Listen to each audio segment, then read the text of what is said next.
Berdoa. Bapa kami yang bertahta dalam kerajaan surga, terima kasih karena Engkau menganugerahkan anak-Mu yang tunggal, Tuhan Yesus Kristus, untuk menebus dosa kami, mengampuni kami, sehingga kami boleh memiliki hidup yang baru, memiliki relasi yang diperdamaikan dengan Engkau, Allah yang Maha Kudus. Dan tolonglah kami ya Tuhan untuk menghargai nama Tuhan Yesus, melihat dan mengenalnya dengan lebih dalam lagi, dan jatuh cinta kepadanya dalam hidup kami sehari-hari. Kami bersyukur untuk apa yang Kau kerjakan. Bersyukur untuk Roh Kudus yang terus memberikan kepada kami pimpinan, arahan, terang, sehingga kami boleh berjalan di dalam kehendak Tuhan. Dan saat ini pun Tuhan, ketika kami ingin menyelidiki, mempelajari firman Tuhan, Tuhan tolong berbelas kasihanlah kepada kami, supaya kami boleh mengerti kehendak-Mu, isi hati-Mu, sehingga dengan demikian hidup kami boleh dipuaskan hanya oleh Engkau dan dikuatkan untuk melayani Tuhan dengan lebih sungguh lagi, penuh sukacita, penuh damai di dalam keselamatan yang Tuhan sudah berikan. Terima kasih ya Tuhan, kami alaskan doa kami ini, yang kurang dari sempurna ini, kami menyerahkan seluruh jalannya PA, mulai dari awal, pertengahan, hingga akhirnya, hanya di dalam nama Tuhan Yesus Kristus, kami berdoa. Amin. Oke, Bapak Ibu sekalian, hari ini kita sampai pada tema yang ketiga dari berdoa di masa pandemi, yaitu berdoa di dalam nama Yesus. Berdoa dalam nama Yesus. Nah, saudara, apa sih arti sebuah nama? Ada orang mengatakan, apa arti sebuah nama? Apakah nama itu sebegitu pentingnya kah? Ya, sehingga kita perlu mengerti dan memahaminya. Nah, menarik sekali pada tahun 2019 ya, saya membaca sebuah berita, ya kalau tidak salah, ya 2015 ya, ada berita seperti ini, saudara. Judulnya, polisi ini bernama Andi Go to School. Nama dua saudaranya juga tak biasa. Saya bacakan berita singkat ini ya. Di Banyuwangi ada pria bernama Tuhan. Di Palembang ada yang bernama Syaiton. Nah, di Magelang, Jawa Tengah, ada 3 bersaudara yang memiliki nama juga yang tidak biasa. Mereka adalah Andi Go to School, Happy New Year, dan Rudy a Good Boy. Dilihat dari kata yang digunakan, nama itu memang memiliki arti khusus. Happy New Year, ya. Happy adalah anak pertama, disusul Andi dan Rudy. Ketiganya anak dari pasangan Bulkim dan Nakimah almarhum. Warga dusun Kedung Rengit, Desa Tegalarum, Kecamatan Borobudur, Kabupaten Magelang. Sesuai namanya, Happy New Year lahir tepat pada tahun baru 1 Januari 1978. Sedangkan Andi lahir 15 Juni tahun 1986 dan Rudy lahir 11 Maret 1990. Andi berprofesi sebagai anggota sumber daya manusia Polres Magelang Kota berpangkat brigadir. Happy sibuk berbisnis pasir. Sedangkan Rudy, ya, Rudy ini tadi namanya Rudy a Good Boy. Rudy Good Boy ini menjadi anggota TNI di Bandung, Jawa Barat. Nah, saudara yang di Bandung boleh tanya, tuh cari. Nah, Go to School, panggilan dari Andi Go to School ini, ya, panggilannya Goto. Ya. Dia berkata begini, waktu diwawancara, saya baru sadar nama saya tidak biasa setelah masuk SMP. Saat itu sudah dapat pelajaran bahasa Inggris, baru dia sadar. Kata Bapak, saya diberi nama itu agar rajin sekolah, tidak seperti kakak yang katanya suka membolos. Katanya. Kalau nama adiknya Rudy a Good Boy, bagaimana ceritanya?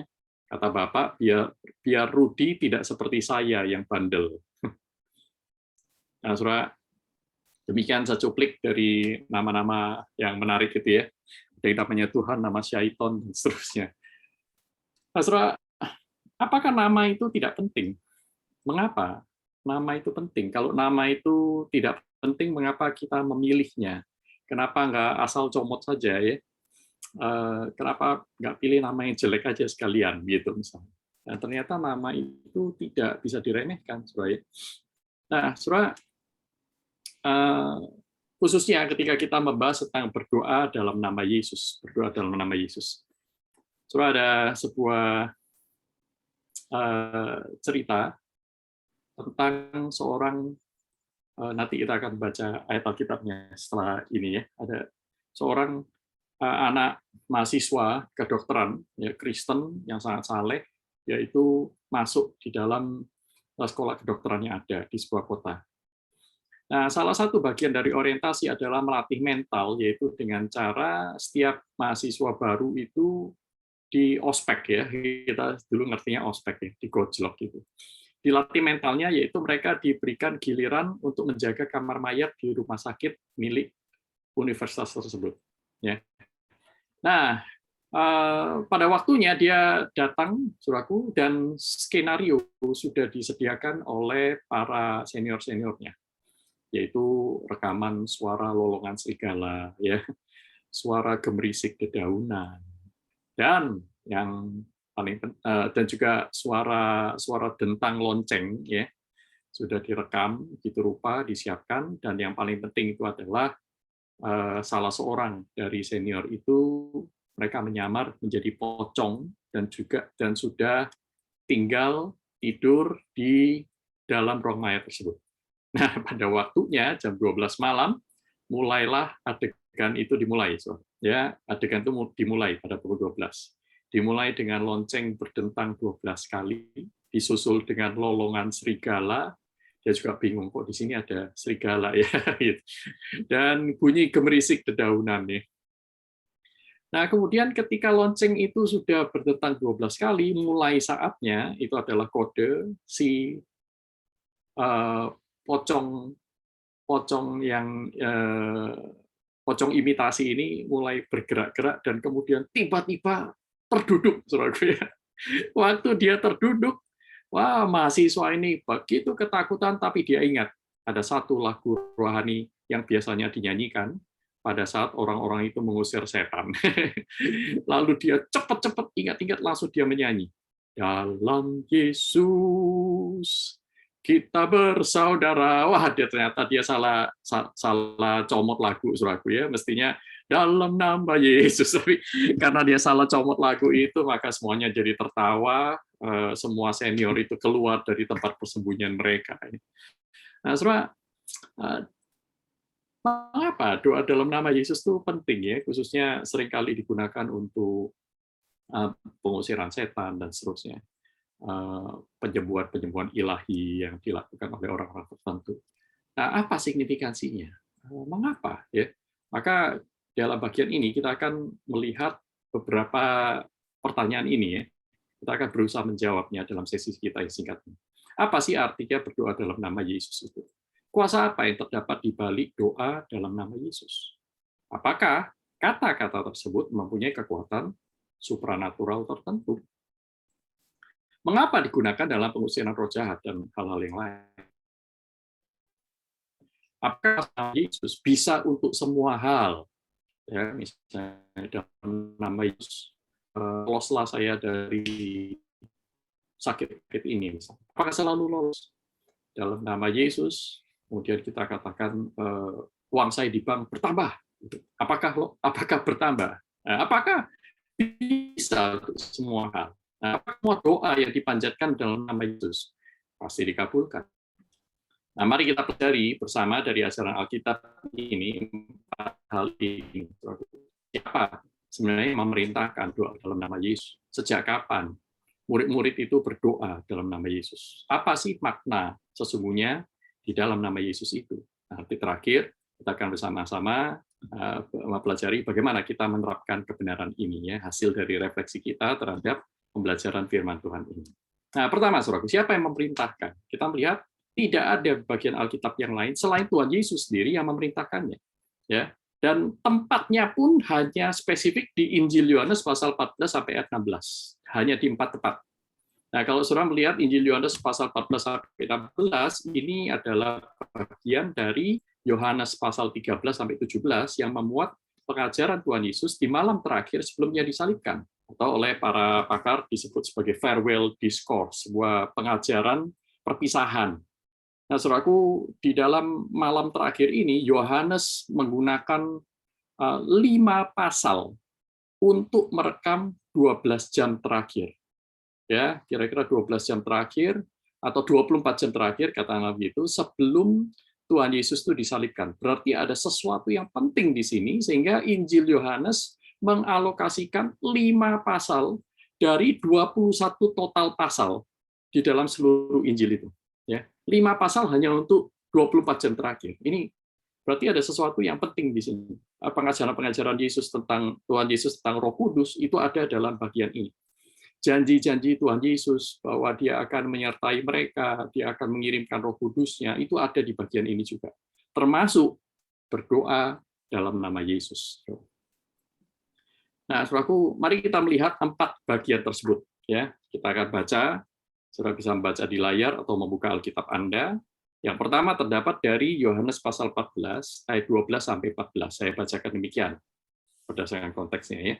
Aku berkata kepadamu, sesungguhnya barang siapa percaya kepadaku, ia akan melakukan juga pekerjaan-pekerjaan yang aku lakukan. Bahkan pekerjaan-pekerjaan yang lebih besar daripada itu. Ya, perhatikan di sini ya. Barang siapa percaya kepadaku, ia akan melakukan pekerjaan-pekerjaan yang aku lakukan. Sebab aku pergi kepada Bapa, dan apa juga yang kamu minta dalam namaku, aku akan melakukan, supaya Bapa dipermuliakan di dalam Anak. Jika kamu meminta sesuatu kepadanya, atau di LAI, terjemahan baru itu dikatakan, jika kamu meminta sesuatu kepadaku, ya, tetapi kata aslinya itu kepadanya, di dalam namaku, aku akan melakukannya. Tapi saudara harus ingat, apa yang Kristus akan lakukan? Yaitu apa yang diminta oleh orang yang percaya kepadanya. Di dalam rangka apa? Di dalam melakukan pekerjaan-pekerjaan yang Kristus lakukan. Ya, bahkan kamu akan melakukan juga pekerjaan-pekerjaan yang aku lakukan, bahkan lebih besar daripada itu.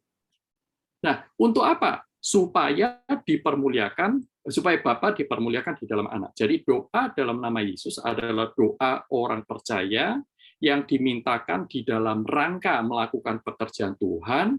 Motivasinya hanya satu, untuk mempermuliakan Bapa di dalam Kristus. Oke, ini bagian yang pertama. Bagian yang kedua, Yohanes 15 ayat 15 sampai 16. Aku tidak menyebut kamu lagi hamba, sebab hamba tidak tahu apa yang diperbuat oleh tuannya, tetapi aku menyebut kamu sahabat, karena aku telah memberitahukan kepada kamu segala sesuatu yang telah kudengar dari Bapakku. Bukan kamu yang memilih aku, tetapi akulah yang memilih kamu, dan aku telah menetapkan kamu supaya kamu pergi dan menghasilkan buah, dan buahmu itu tetap, supaya apa yang kamu minta kepada Bapa dalam namaku, diberikannya kepadamu. Sekali lagi, apapun yang kamu minta kepada Bapa dalam namaku, diberikannya kepadamu. Permintaannya seperti apa? Yaitu menghasilkan buah, dan buah itu tetap, buah itu kekal. Sebagai apa? Bukan lagi sebagai hamba, tetapi sebagai sahabat. Orang yang mengerti, mempunyai hubungan intim dengan Kristus, dengan Allah Bapa, dengan Allah Roh Kudus, dalam Allah Tritunggal, ya, dan mengerti isi hati Tuhan, sehingga dia bisa berdoa sesuai dengan kehendak Tuhan di dalam nama Kristus. Nah, orang yang berdoa meminta kehendak Tuhan pasti jadi. Nah, itulah yang dimaksud di sini ya. Apapun yang kamu minta ke Bapa dalam namaku, diberikannya kepada. Bagian yang ketiga, pasal 16 ayat 23-24. Dan pada hari itu, kamu tidak akan menanyakan apa-apa kepadaku. Aku berkata kepadamu, sesungguhnya segala sesuatu yang kamu minta kepada Bapa akan diberikannya kepadamu dalam namaku. Sampai sekarang, kamu belum meminta sesuatu pun dalam namaku, karena belum diperintahkan ya. Maka Kristus berkata, mintalah, maka kamu akan menerima, supaya penuhlah sukacitamu. Perhatikan di sini, pada hari itu kamu tidak akan menanyakan apa-apa kepadaku. Artinya bahwa mereka sudah tidak lagi meragukan Yesus sebagai juru selamat. Yesus sebagai Kristus, orang yang diurapi, yang mati, mati menebus dosa. Kau tidak akan lagi menanyakan itu. Sebelum Tuhan Yesus naik ke kayu salib, ya, dibangkitkan dan bahkan naik ke surga, sebelum itu para murid masih bingung. Ini Yesus ini Mesias macam apa? Raja macam apa? Ya, mereka masih tidak tahu natur pekerjaan Kristus. Tetapi pada hari itu, maka engkau akan tahu. Nah, setelah engkau tahu siapa aku, engkau akan lebih serius lagi mengerjakan tugas-tugas yang kuberikan padamu, maka segala sesuatu yang kamu minta untuk bisa mengerjakan misi Allah di dunia ini, akan diberikannya kepadamu di dalam namaku. Sekarang kamu belum meminta sesuatu pun, maka kamu nggak dapat. Nah, mintalah, maka kamu akan menerima, supaya penuhlah sukacitamu. Ini bukan sukacita karena dapat lotre, bukan sukacita karena sekadar lolos dari lubang jarum kecelakaan, gitu ya. Semua mobil ringsek, mobil kita yang bebas, dan seterusnya. Bukan. Tetapi ini sukacita sebagai buah dari Roh Kudus. Ya, seperti tadi ya, aku menetapkan kamu untuk menghasilkan buah, dan buahmu itu tetap termasuk di dalamnya adalah sukacita pelayanan. Ya, sukacita melayani itu buah Roh. Ya, seperti itu. Nah, yang terakhir terdapat di Yohanes pasal 16 ayat 26 sampai 27.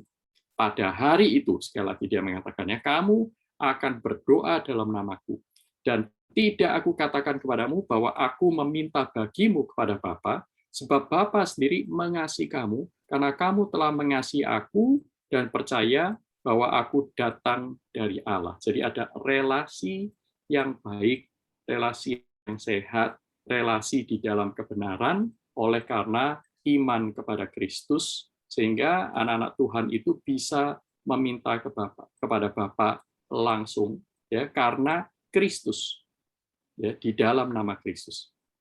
Maka kita bisa berdoa kepada Bapa tanpa pengantara yang lain. Ya. Nah, ini adalah pengajaran iman Kristen, ya. Nah, hanya di 4 ayat ini Kristus mengajarkan tentang berdoa dalam nama Yesus, berdoa di dalam namanya. Tidak pernah ada di dalam tulisan Rasul Paulus, dalam Rasul Petrus, dan seterusnya. Adanya di sini. Ya. Nah, dan dari perintah Tuhan Yesus sendirilah, orang Kristen segala zaman akhirnya mendapat dasar mengapa berdoa di dalam nama Yesus. Nah, pertanyaan berikutnya, sejak kapan? Saudaraku, praktik berdoa dalam nama Yesus tidak pernah dicatat di Alkitab, ya, sebelum peristiwa Pentakosta. Jadi tidak ada di kitab Injil, itu tidak ada, ya, hanya pengajaran Tuhan Yesus tentang doa dalam nama Yesus, tetapi orang yang berdoa dalam nama Yesus tidak pernah dicatat sebelum peristiwa Pentakosta. Nah, nanti dicatat dalam Kisah Rasul, itu ada dua tempat di Kisah Rasul, ya. Nah, Saudara, nah kemudian sejak kapan? Yohanes 16 ayat 26 berkata, pada hari itu kamu akan berdoa dalam namaku.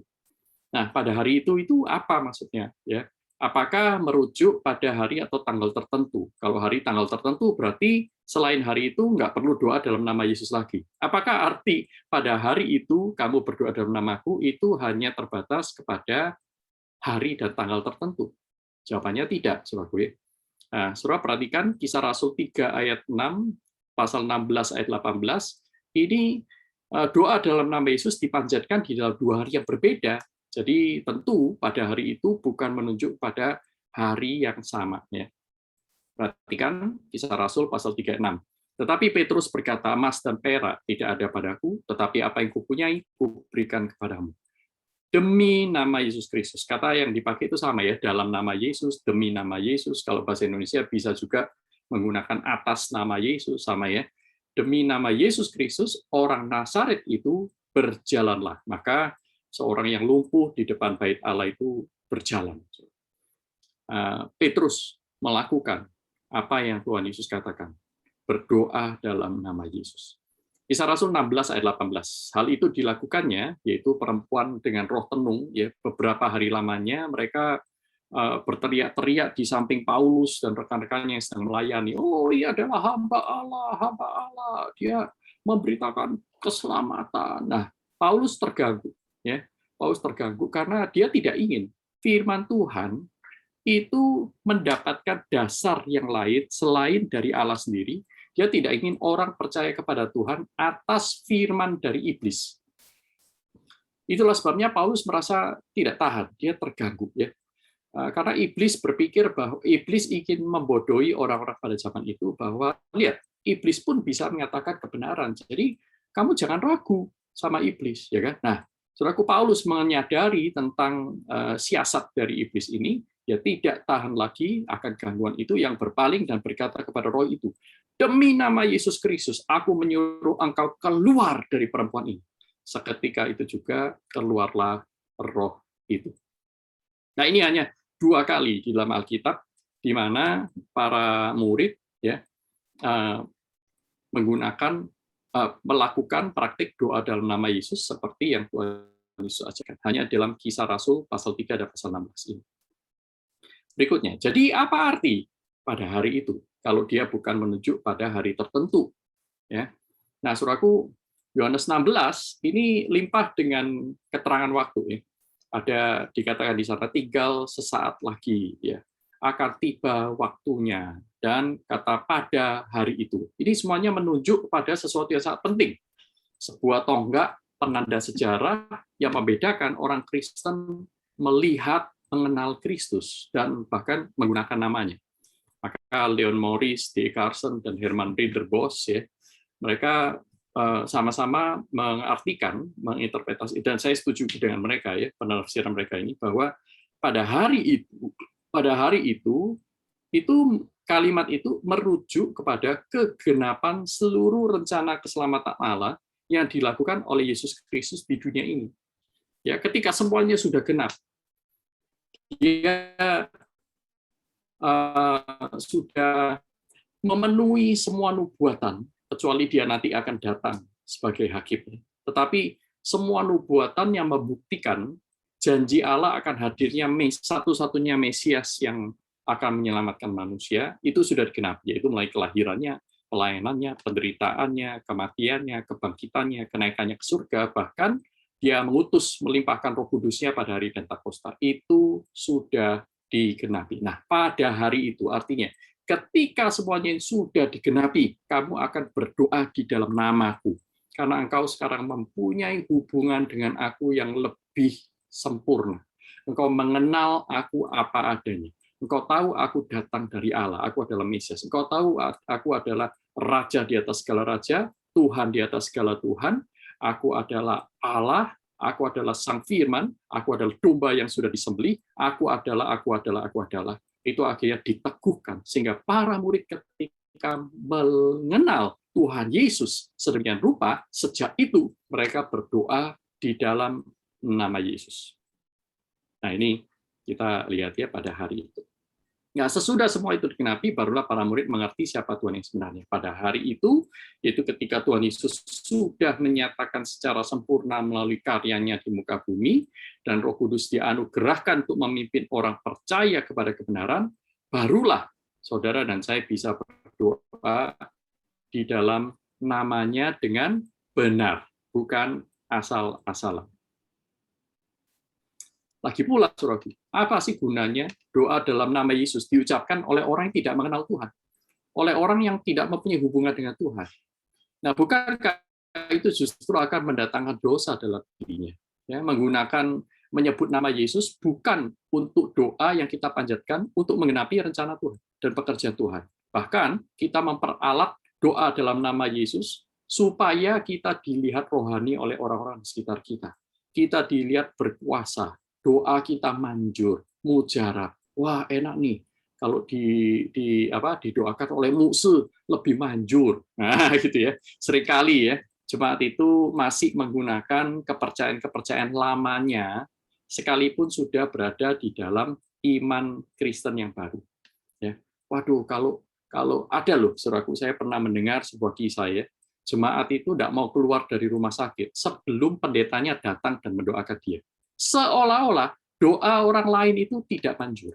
Seolah-olah kemanjuran doa itu bukan tergantung kepada siapa kita berdoa, tetapi bergantung kepada siapa yang mendoakan. Ini tidak pernah menjadi ajaran Alkitab. Yakobus 5:16 berkata, doa orang benar itu besar kuasanya. Tapi ingat, kuasanya bukan pada orang yang berdoa, kuasanya adalah kepada Allah, kepada siapa orang benar itu berdoa. Mengapa doa orang benar itu besar kuasanya? Karena orang benar tidak doa sembarangan. Karena orang benar berdoa sesuai dengan kehendak Tuhan. Nah, kalau kehendak Tuhan yang didoakan, kehendak Tuhan pasti jadi, saudaraku. Masalah waktu itu masalah yang berbeda, tetapi Tuhan pasti menggenapi rencananya, menggenapi pekerjaannya dalam diri kita. Nah, kalau kita salah berdoa bagaimana, Pak? Jangan khawatir. Tuhan itu menjawab lebih dari yang kita doakan. Dia pasti memberikan kepada kita roti pada saat kita meminta ular. Ya, masih ingat bagian itu, bagian khotbah Tuhan Yesus di bukit ya? Nah, seperti itu.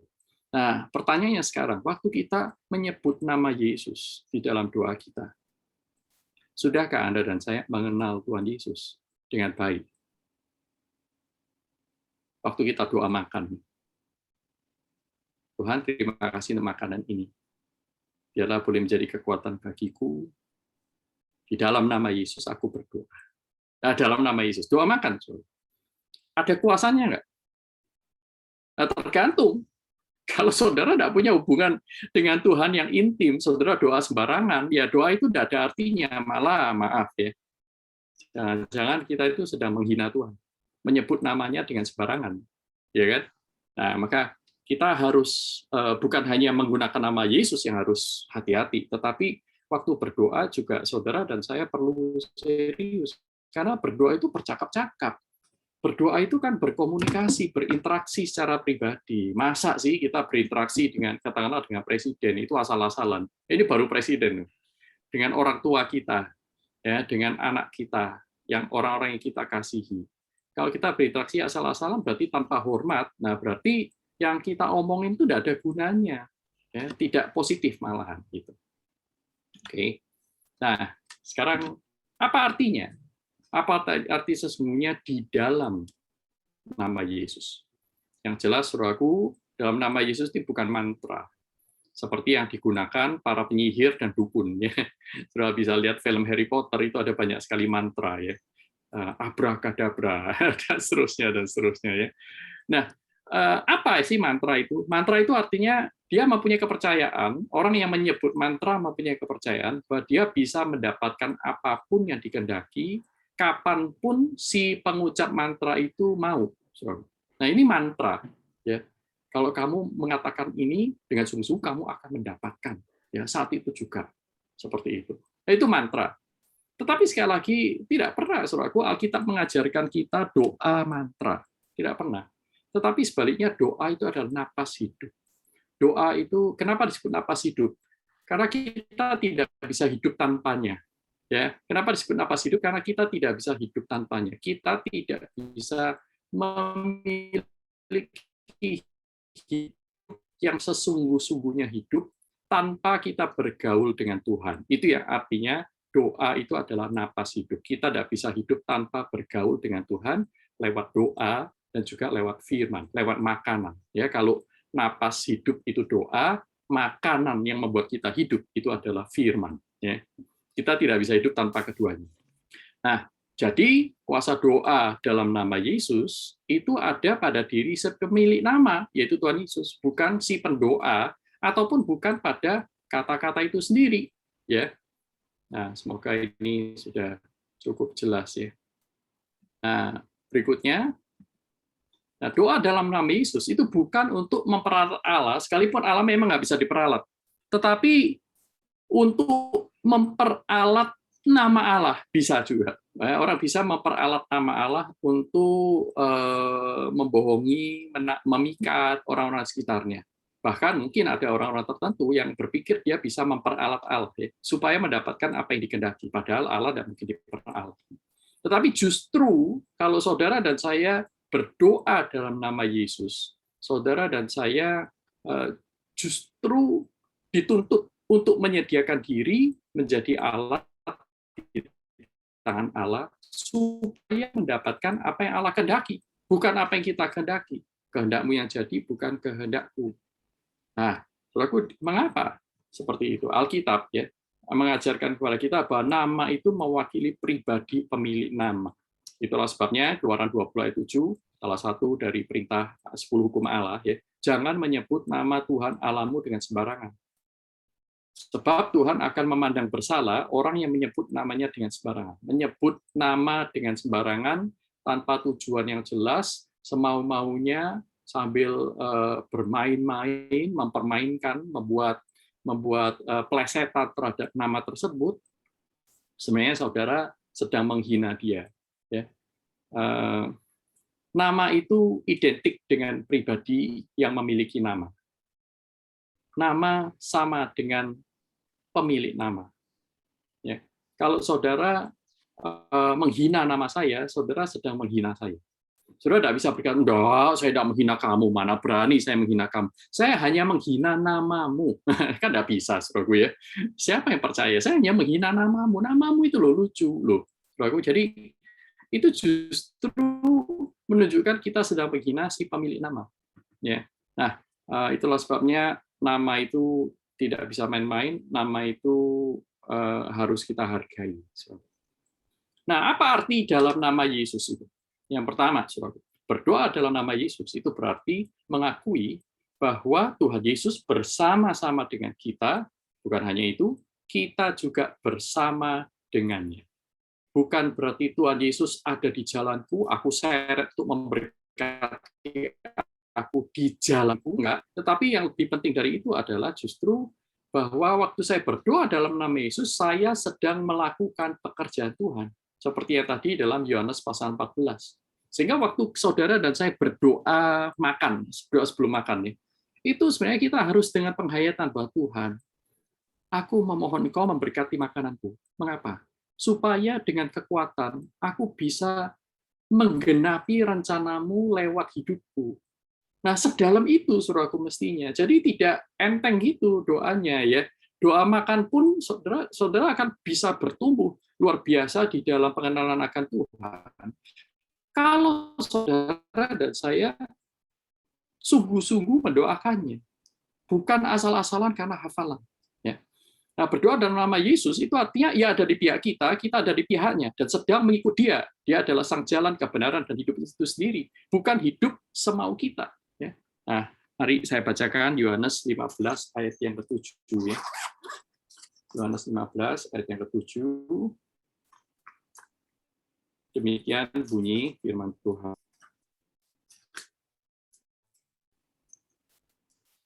Jika kamu tinggal di dalam aku dan firman-Ku tinggal di dalam kamu, mintalah apa saja yang kamu kehendaki dan kamu akan menerimanya. Nah, itu yang tadi Tuhan Yesus katakan, berdoalah dalam nama-Ku, aku akan melakukannya untuk kamu. Itu adalah untuk orang-orang yang sesungguhnya hidup di dalam Kristus, Kristus hidup di dalam dia. Dia hidup di dalam firman, firman di dalam dia. Dia bukan hanya mendengar firman, dia sedang hidup untuk melakukan firman. Nah, orang yang seperti ini, ketika dia berdoa dalam nama Yesus, doanya penuh kuasa. Karena dia tahu apa yang harus didoakan, apa yang tidak boleh didoakan. Jadi dia nggak berdoa sembarangan, dia tidak ingin menyakiti hati Tuhan. Dia tahu, dia kenal siapa Tuhan itu. Jadi, saudaraku, berdoa dalam nama Yesus itu berarti, yang pertama ya, ikrar bahwa kita itu bersekutu dengan Tuhan Yesus dan menghidupi kebenarannya. Yang kedua, berdoa dalam nama Yesus itu berarti percaya bahwa jaminan pengabulan doa dari Bapa itu didasarkan atas atau didasarkan kepada korban Tuhan Yesus Kristus yang sudah sempurna. Ya, karena kita percaya kepadanya, kita diperdamaikan dengan Dia, sehingga kita menghampiri Allah Bapa dengan hati nurani yang bersih. Ibrani 4 ayat 16. Saya bacakan bagi Bapak Ibu sekalian, Ibrani 4 ayat 16, demikian bunyi firman Tuhan. Sebab itu, marilah kita dengan penuh keberanian menghampiri tahta kasih karunia, supaya kita menerima rahmat dan menemukan kasih karunia untuk mendapat pertolongan kita pada waktunya. Kenapa? Karena kita sudah memiliki imam besar, imam yang mengatasi segala langit, imam yang bukan imam besar biasa, ya, tetapi imam yang sudah mati untuk kita. Itu yang diceritakan di dalam Ibrani. Kristus itu sudah menjadi pendamai atau mediator orang berdosa dengan Allah Bapa. Sehingga waktu kita berdoa dalam nama Yesus, Artinya kita memiliki hubungan dengan Bapa. Tadi dikatakan dalam salah satu bagian dari 4 itu ya, bahwa Bapa itu mengasihi kamu. Sama seperti aku mengasihi kamu. Nah, bagaimana Bapa yang Maha Kudus bisa mengasihi kita, orang-orang berdosa ini? Kalau bukan karena Kristus yang sudah menjadi pengantara, mati menebus dosa kita, membuat kita ini menjadi anak-anak Allah yang diadopsi. Ya, kalau Yesus itu adalah anak tunggal Allah, kita ini adalah saudara-saudaranya sebagai hasil dari adopsi. Ya, kita diangkat sebagai anak Allah. Nah, itulah sebabnya berdoa dalam nama Yesus juga menunjukkan sebuah kedekatan, keintiman ya. Karena kita menyadari bahwa Allah telah mengampuni segala dosa kita dalam Kristus, yakini menjadi Bapa yang mengasihi kita anak-anaknya. Itulah sebabnya ketika para murid bertanya kepada Tuhan Yesus, Tuhan, ajarilah kami berdoa seperti Yohanes Pembaptis mengajari murid-muridnya.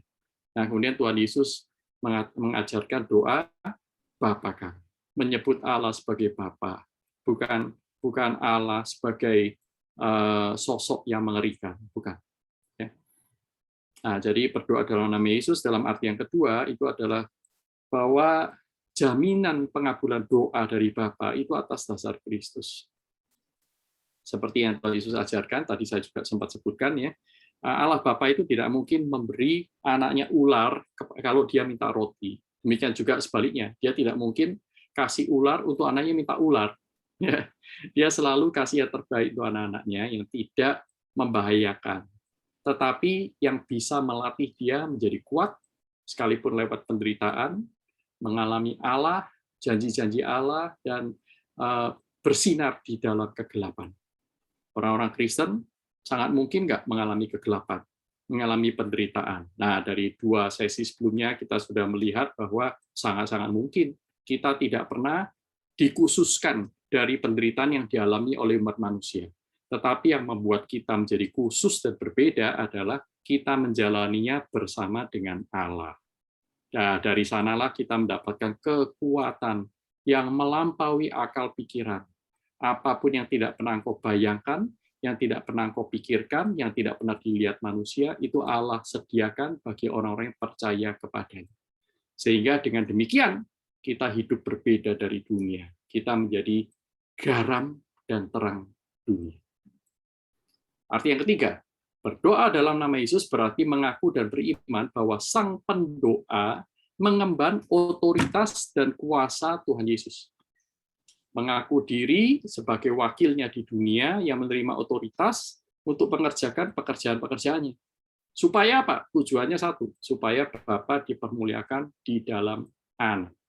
Ingat, ya, berdoa dalam nama Yesus berarti saudara berdoa seolah-olah Anda itu mewakili Tuhan Yesus. Berdoa sebagai wakil.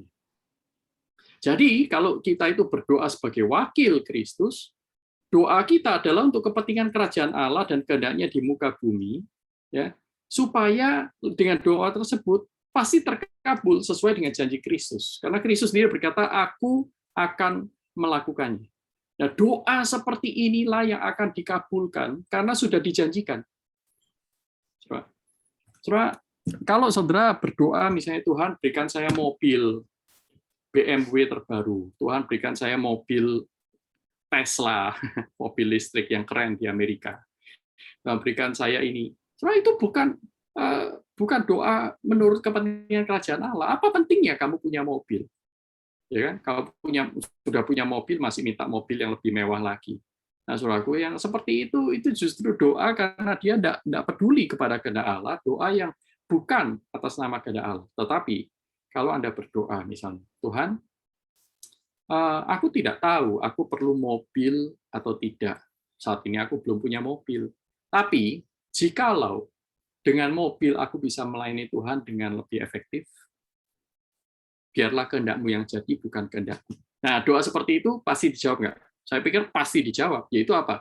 Kehendak Tuhan yang jadi. Masalah dapat mobil, nggak dapat mobil, itu urusan belakangan. Ya, yang pasti terjadi adalah kehendak Tuhan. Ya, apapun kehendak Tuhan pasti bertujuan supaya Dia semakin dipermuliakan. Kalau menurut Tuhan dengan mobil justru kita tidak mendapatkan kesempatan untuk bisa melayani dengan lebih baik, Tuhan tidak akan kasih.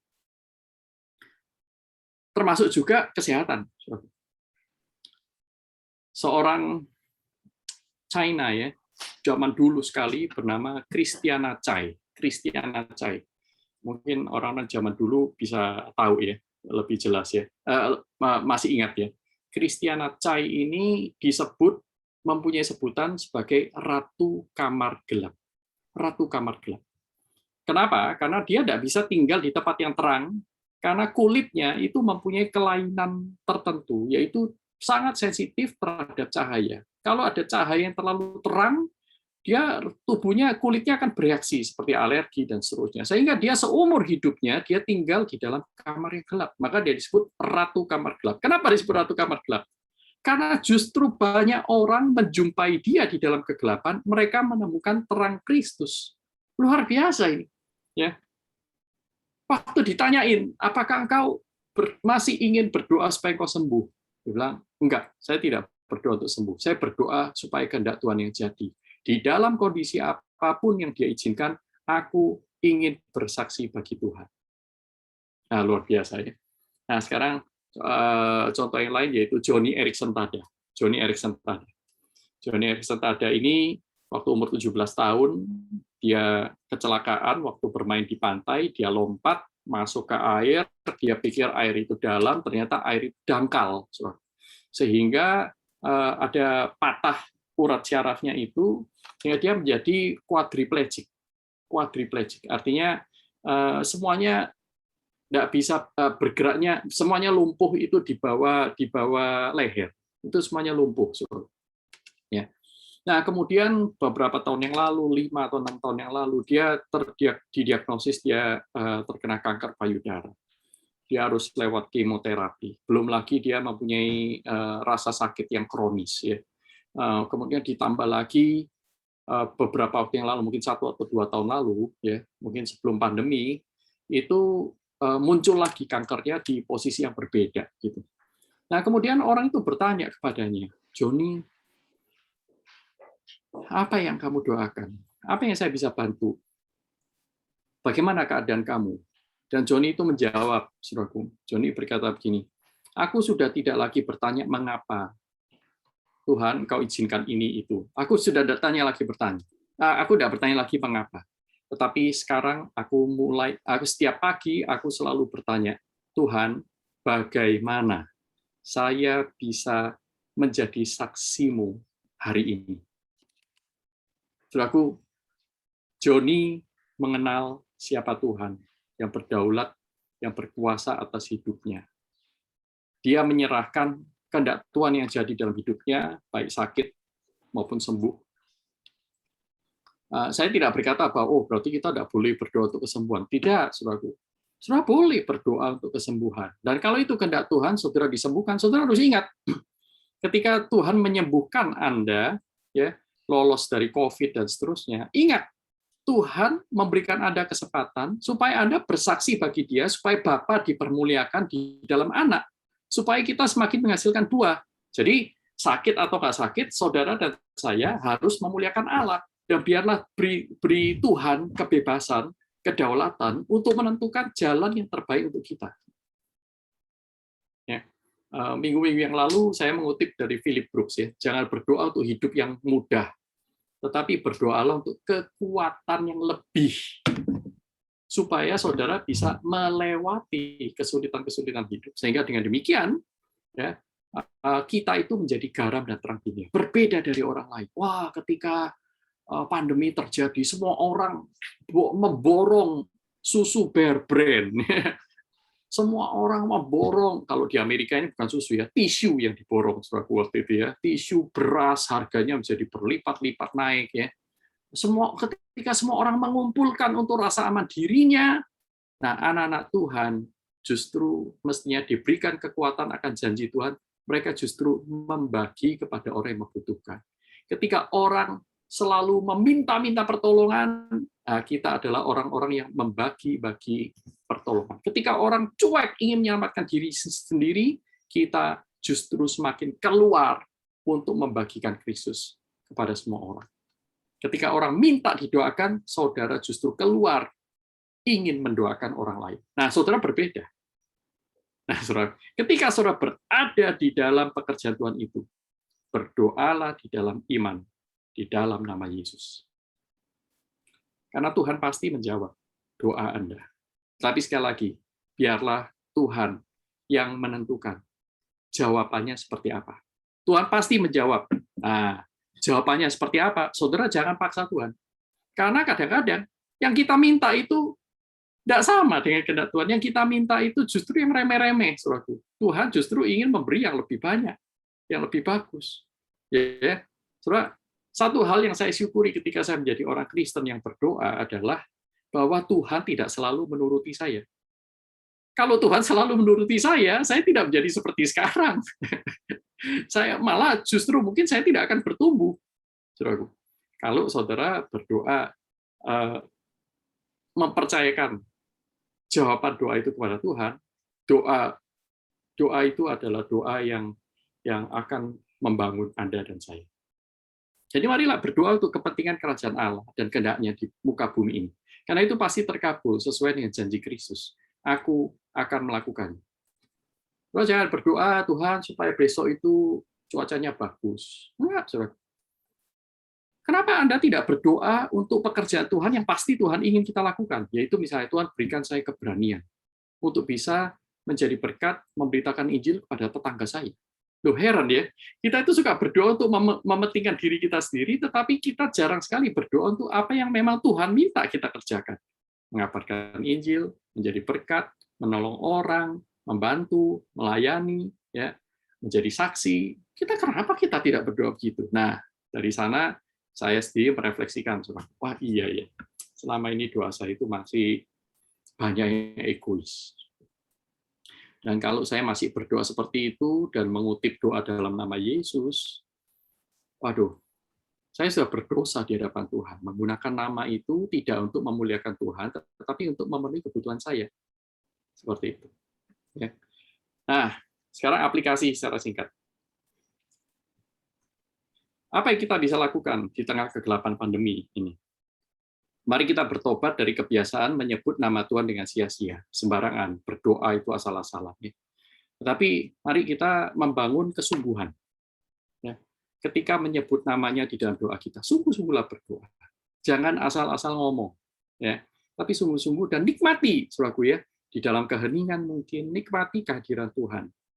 Semakin membicarakan hal ini, saya semakin ingin mempraktikkan. Nanti setelah PA ini selesai, di sini sudah malam, saya mau, saya kepingin, saya berharap saudara juga ingin ya, luangkan waktu 5-10 menit, masuk dalam hadirat Tuhan, bercakap-cakap dengan Tuhan, berusaha mengerti kehendak Tuhan, dan doakan, berdoalah untuk pekerjaan Tuhan.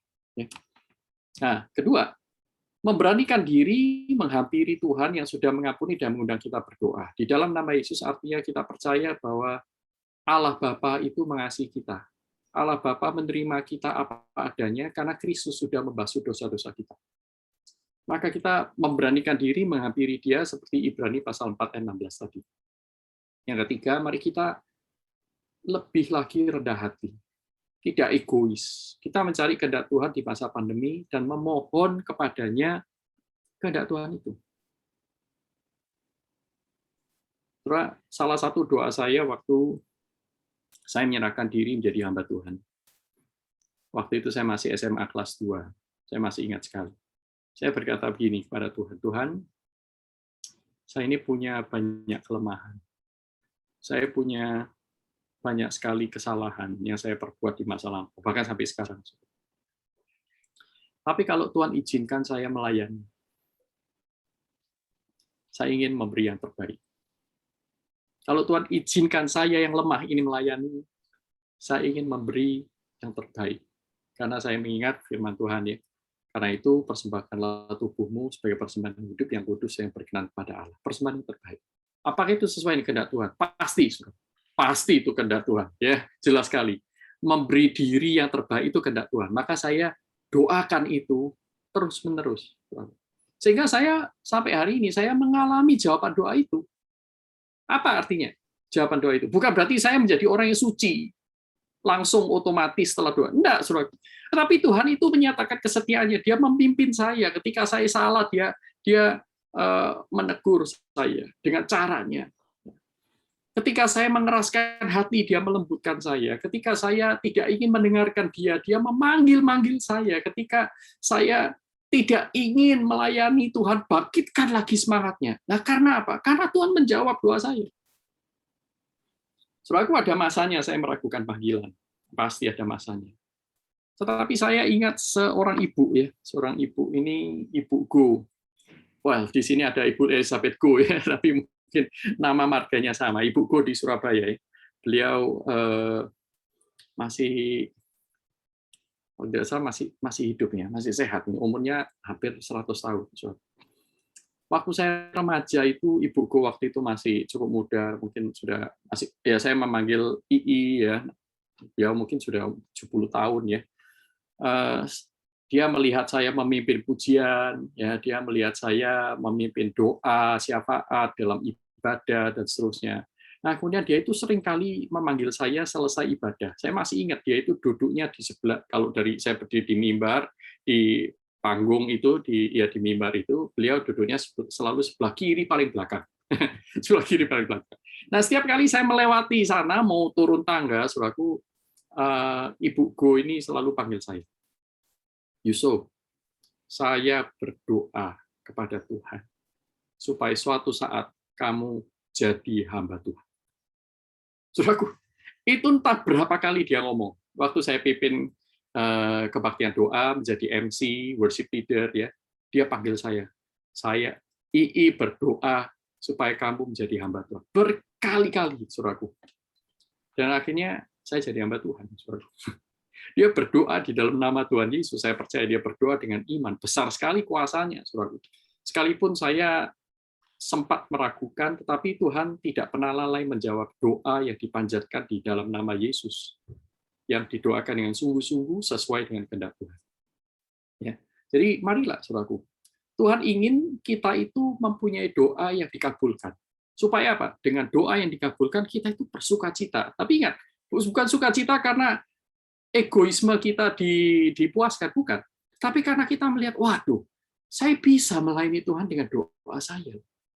Nah, saudara bisa melayani Tuhan dengan doa sehari. Saya lupa ya, siapa ya, seorang teolog, saya lupa, dia sering punya acara di Jakarta itu ya, tapi bahasa Inggris ya. Oh, Derek Prince ya, Derek Prince. Derek Prince mengatakan begini, tidak semua orang mempunyai karunia bernubuat, tidak semua orang mempunyai karunia melayani Tuhan dengan memimpin, ya, tidak semua orang bisa mempunyai karunia menyanyi, ya, mempunyai karunia mengajar dan seterusnya. Tetapi setiap anak Tuhan diberikan satu karunia pelayanan yang semua anak Tuhan diberikan satu karunia pelayanan yang spesifik, yaitu apa? Melayani lewat doa. Ya. Jadi sehingga tidak ada satu orang pun berkata saya tidak punya karunia pelayanan apapun, nggak bisa, saudara. Karena saudara dan saya bisa melayani lewat doa-doa kita. Nah, mari kita tekun berdoa untuk pekerjaan Tuhan, supaya terwujud di muka bumi ini. Dan jangan lupa, kita mengikut Tuhan Yesus yang berdoa, biarlah kehendak-Mu yang jadi, bukan kehendak-Ku. Doa di dalam nama Yesus, doa orang benar yang dengan sungguh-sungguh didoakan, itu besar kuasanya. Yakobus 5 ayat 16. Saudaraku, demikianlah apa yang saya bisa bagikan kepada saudara. Beberapa artikel tentang doa yang saya tulis sudah saya bukukan. Bapak Ibu sekalian bisa mencari ya buku ini, pilar-pilar doa, baik itu di Tokopedia, di Shopee, atau di literatur perkantas. Ya, saudara bisa mendapatkan buku ini kalau saudara ingin mempelajari lagi tentang prinsip-prinsip Alkitabiah, doa yang berkenan bagi Allah. Kiranya Tuhan memberkati kita semua. Saya serahkan kepada Pak Christian atau